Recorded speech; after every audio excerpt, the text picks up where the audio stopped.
The autumn wind carried the scent of dying leaves through the castle's lower corridors, where the servants' quarters lay tucked beneath layers of ancient stone.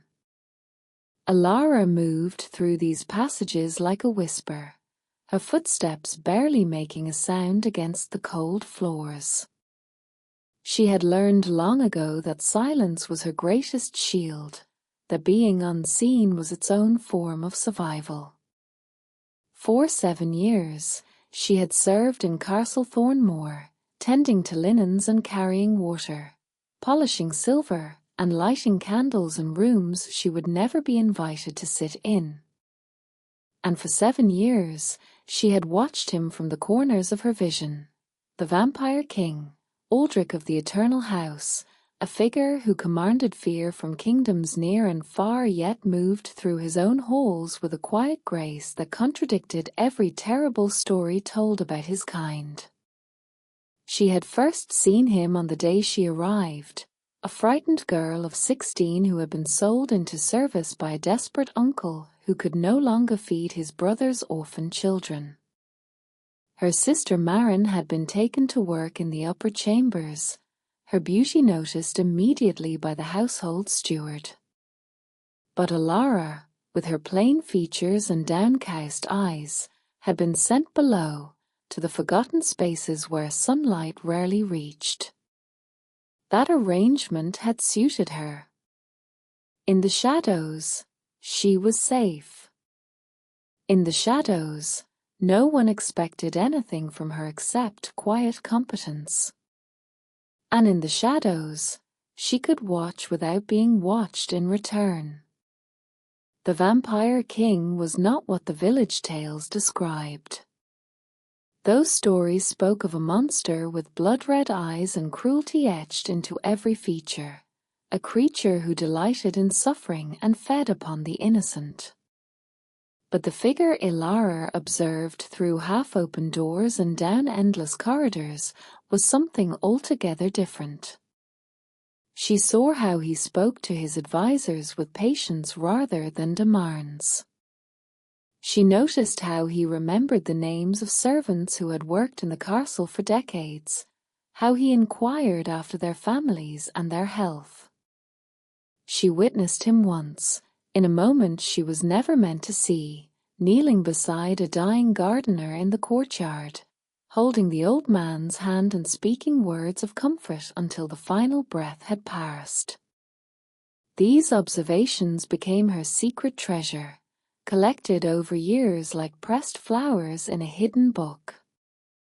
And somewhere along the way, without her permission, her heart had begun to feel something she knew she had no right to feel.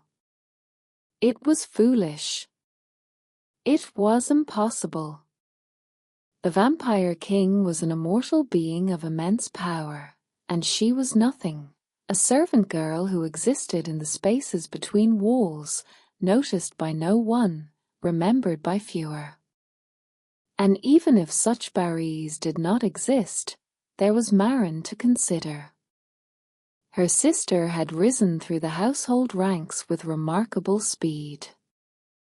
Marin's golden hair and easy laughter had earned her a position among the personal attendants to the king's court, and Alara had watched from her hidden places as Aldrich occasionally spoke with her sister, as he smiled at something Marin said, as his attention seemed to linger in her direction during formal gatherings. The servants whispered about it constantly. Some said the king was simply being courteous. Others suggested he was considering taking a bride from among the household staff, a gesture of unity between the immortal and mortal worlds. When they speculated about who might be chosen, Marin's name was always spoken with knowing looks and raised eyebrows. Ilara accepted this as inevitable. Her sister deserved happiness, deserved to be seen and chosen and lifted from the life of service they had both endured. And if watching that happiness meant carrying a quiet ache in her own heart, well, that was simply another form of invisibility she had learned to wear. But hearts do not follow the logic we impose upon them, and Alara's heart continued its stubborn devotion despite her best efforts to silence it. The trouble began in late autumn, when the mountain passes filled with early snow and a delegation arrived from the Eastern Territories. They came under the banner of diplomacy, but Alara had cleaned enough council chambers to recognize tension when she saw it. The Eastern lords regarded the vampire king with barely concealed hostility, their conversations laced with old grievances and veiled threats. She overheard their true intentions by accident, as she so often overheard things. She had been replacing candles in a storage alcove adjacent to a private meeting room when voices drifted through the thin wall. The treaty means nothing if we can demonstrate instability within his household, one of the Eastern advisors was saying. We need only prove that his judgment regarding mortals is compromised. A scandal involving a human servant, particularly one he has shown favor toward, would be sufficient to rally the border territories against him. The blonde one? The sister? She is too visible, too obviously in his good graces. But the other one, the quiet one who works below, she has no protectors, no advocates. If she were found with stolen items from the treasury, if she were accused of spying for our territories, who would speak for her? No one. And the king would be forced to either condemn an innocent servant, which would demonstrate his cruelty, or pardon her despite evidence, which would demonstrate his weakness. Alara's hands trembled as she pressed herself against the cold stone, barely breathing. They were speaking about her. She was to be the instrument of the vampire king's downfall, not because of anything she had done, but precisely because she was invisible, because no one would notice if she were destroyed. The candles fell from her hands, clattering against the floor. What was that? Footsteps approached the alcove door. Alara ran.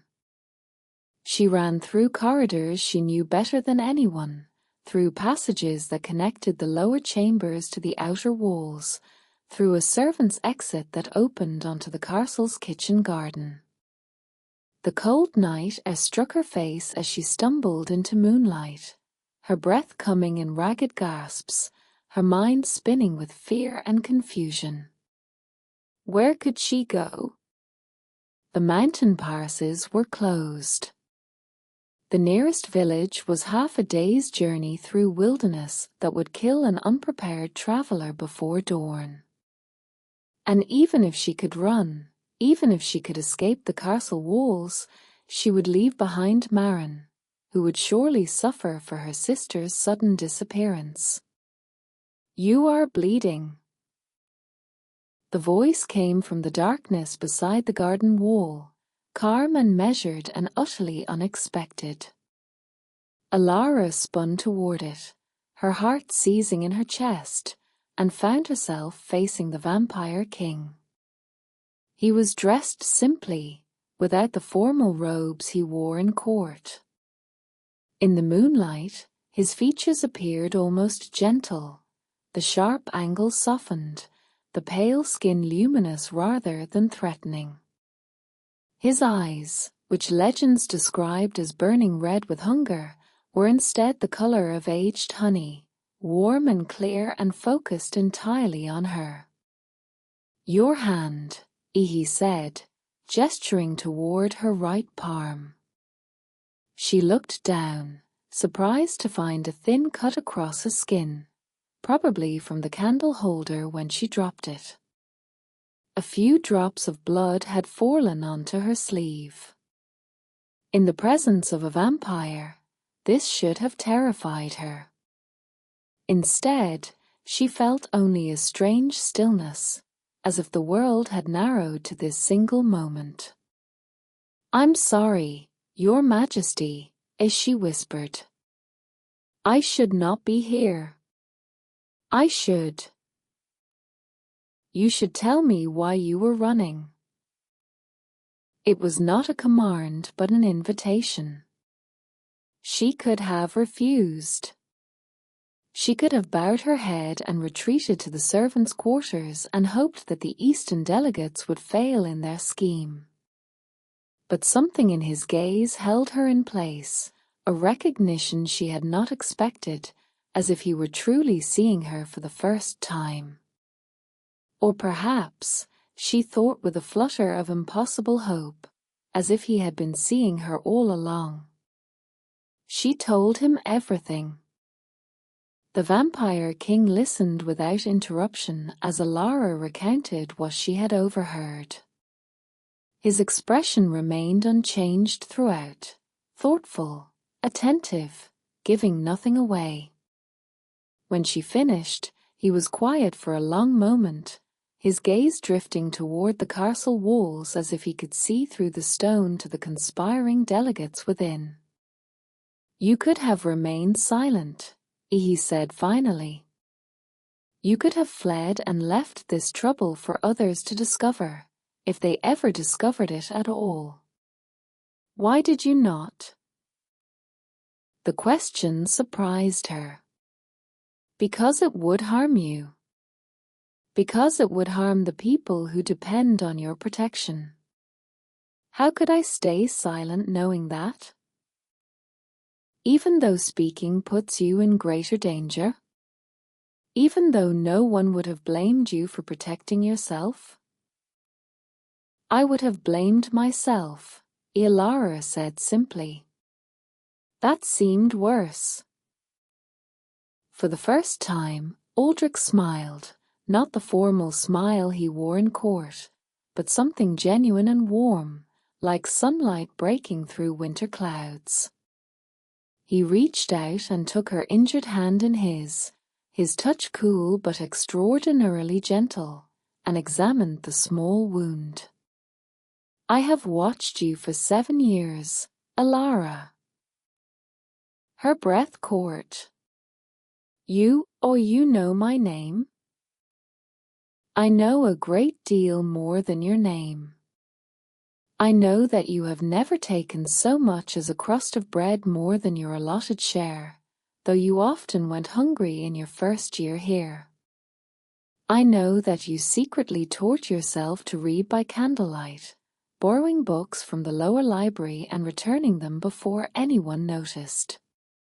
I know that you once spent 3 nights caring for a sick child in the village, walking there and back in darkness so you would not miss your duties. And I know that you have loved me quietly from the shadows, never expecting anything in return, never asking for recognition or reward. Alara wanted to pull away, to deny everything, to retreat into the comfortable invisibility she had worn like armor for so long.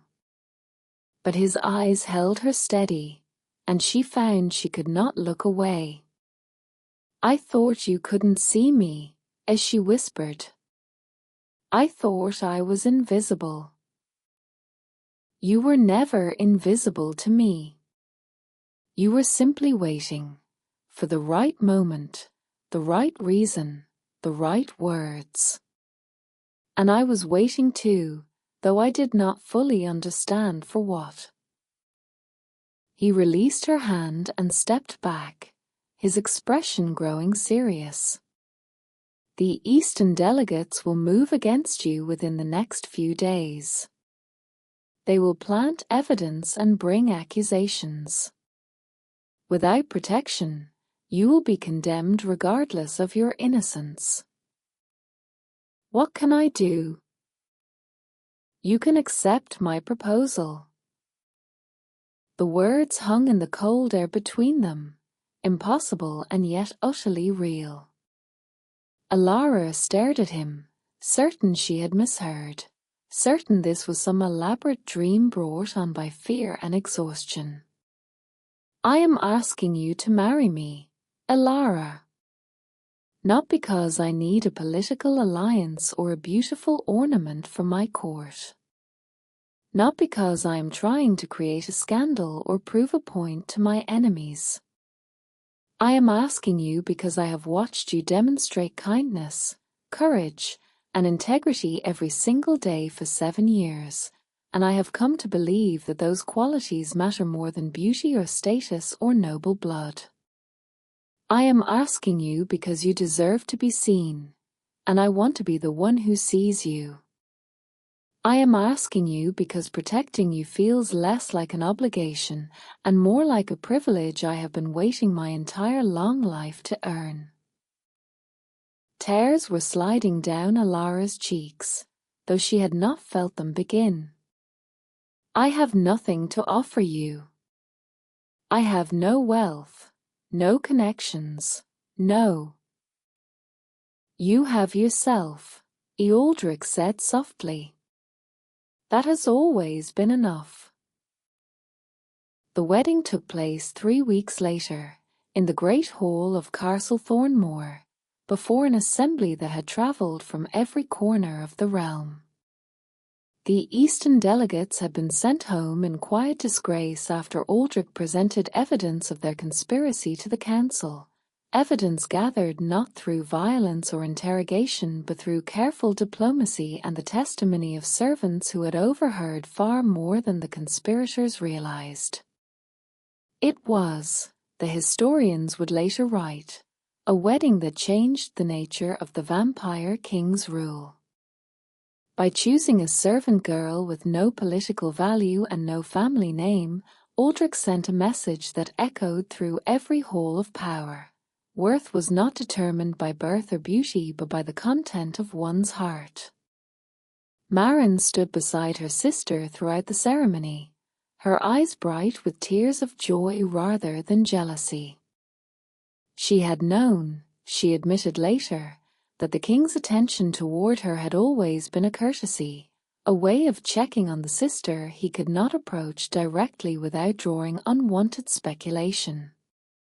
He asked me about you constantly, and Maren laughed. How you were feeling, whether you were eating enough, if anyone had treated you unkindly. I thought he was just being thorough about his household staff. I never imagined. But Alara had begun to imagine. Or rather, she had begun to remember small moments she had dismissed as coincidence or wishful thinking. The extra blanket that had appeared on her bed during her first winter in the castle, when she had been too proud to ask for warmer coverings. The book of poetry that had been accidentally left in the lower library, its pages filled with verses about finding light in unexpected places. The assignment changes that had always seemed to move her away from the cruelest supervisors and toward tasks that matched her quiet nature. He had been protecting her all along, in ways so subtle she had never recognized his hand in them. He had been seeing her when she believed herself invisible. And he had been waiting, with a patience that spanned years, for the moment when she might be ready to see him in return. On the night of their wedding, they stood together on the castle's highest balcony, looking out over the kingdom that now belonged to both of them. The stars burned cold and clear above the mountain peaks, and the first snow of winter was beginning to fall. "Are you afraid?" Aldrich asked. Alara considered the question carefully. She had spent most of her life afraid, of hunger, of cruelty, of being forgotten, of hoping for things she could never have. Fear had been her constant companion, whispering in the shadows where she had learned to hide. "No," as she said finally, and meant it. "I have spent so long being invisible that I forgot what it felt like to be seen. But you saw me anyway. You saw me when I was frightened and tired and convinced I had nothing worth offering anyone.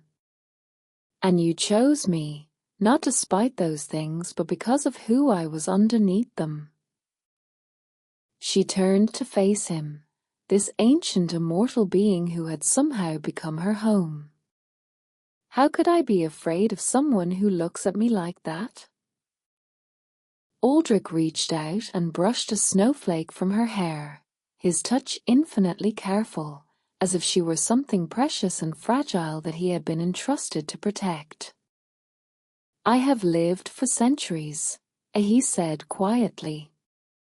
I have seen empires rise and fall, watched generations of mortals flicker past like candle flames in a dark room.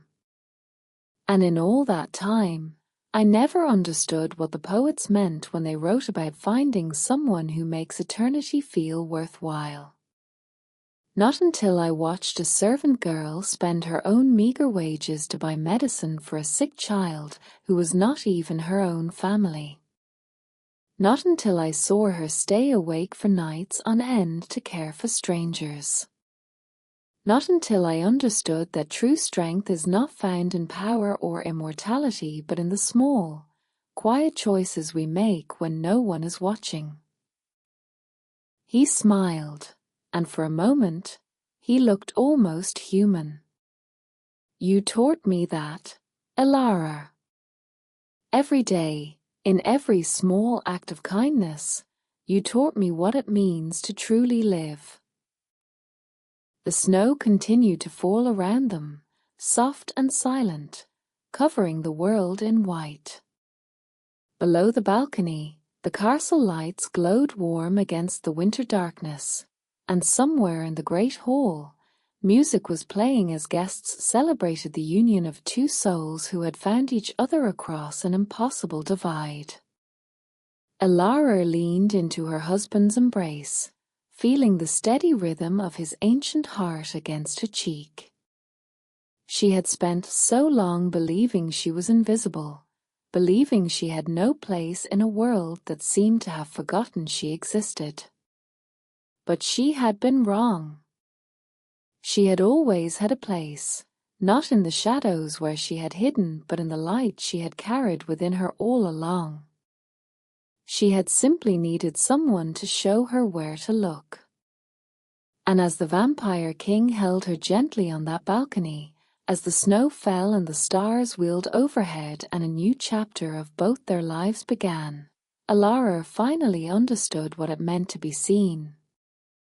Not for her beauty or her status or anything she had accomplished, but simply for herself, for the quiet courage she had never recognized in her own heart, for the kindness she had offered without expecting anything in return, for the light she had carried through 7 years of darkness without ever letting it go out. She was no longer invisible. She was home.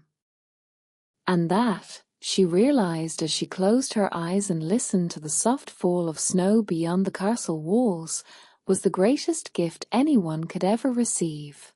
Not power or wealth or even love, but the simple, profound knowledge that she mattered. That she had always mattered. That somewhere in the vast and sometimes lonely universe, there was someone who saw her truly and chose her anyway. The snow continued to fall. The music continued to play. And in the warmth of each other's presence, the Vampire King and his bride began their forever, not with grand gestures or dramatic declarations, but with something far more precious and enduring. With trust. With gratitude. With the quiet, unshakable knowledge that they had found, in each other, exactly what they had always been looking for. A place to belong. A reason to hope. A love that asked for nothing except the chance to keep growing, day after day, year after year, until even eternity seemed too short to contain all the joy still waiting to be discovered. This was their beginning. This was their gift to each other. And this was the story that will be told for generations to come, not of a vampire's conquest or a servant's rise to power, but of two hearts that recognized each other across all the barriers the world had placed between them.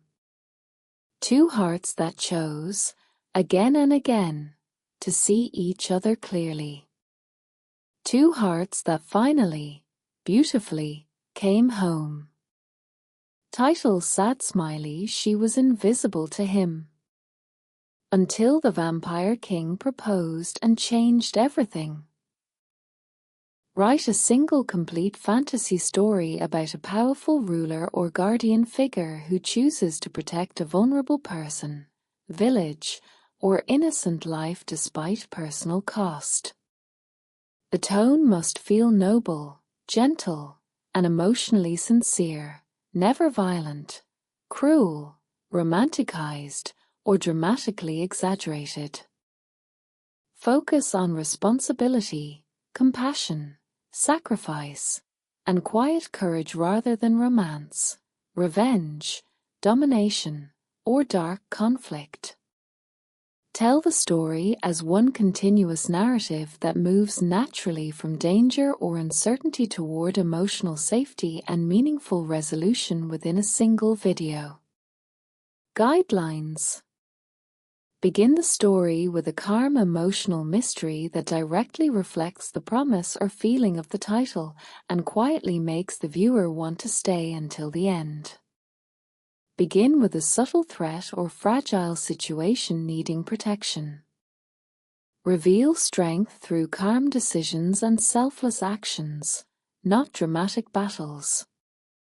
Keep atmosphere warm, hopeful, and emotionally grounded. Avoid graphic violence, revenge plots, or intense combat scenes. Let sacrifice appear through protection, mercy, or silent endurance. End with a soft emotional resolution showing safety, trust, or quiet gratitude. Writing style. Clear, natural English suitable for calm narration. Smooth medium-length paragraphs with human rhythm. No repetition, robotic phrasing, or multi-part cliffhanger structure. Length. Write 3,000 to 3,500 words, suitable for a 15 to 19-minute complete YouTube story. Now write the full standalone Protector story in one continuous piece, with warm emotional depth, quiet heroism, and meaningful human feeling. Context of the story. She had always believed she was invisible to him. The Vampire King, a figure of fear and fascination, had eyes only for someone else, her sister. Every glance, every word he spared seemed reserved for the one she could never be.